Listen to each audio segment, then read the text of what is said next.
Okay, so the first thing I want you to pay attention to in this table is that this table looks very different from this table. Okay, so this is just looking at the repeated effects. Now when I go down to here, I'm looking at the contrasts. All right, so if you set your data up according to Andy in running the analysis, then you're going to compare within each of the variables, and you're going to do the contrast. Remember, contrast is like comparing the means of the different groups.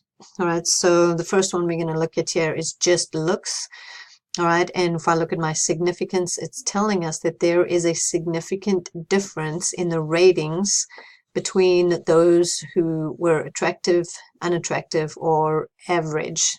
Okay, and again, depending on how you set your data up, contrasts are based on what you used as your reference category. So Andy used average as our reference category. So we are comparing attractive to average. There's a significant difference. So level 1 versus level 3.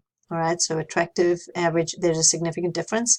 And between level 2 and level 3, all right, level 2 and level 3, there's a significant difference in ratings between those that are unattractive and average. So what exactly does that look like? So if we go down, all right, and I look at my means, all right, so we said that there was a significant difference between attractive and average. So that means there's a significant difference in ratings of between 82 and 67. So there's a significant difference between 82 and 67.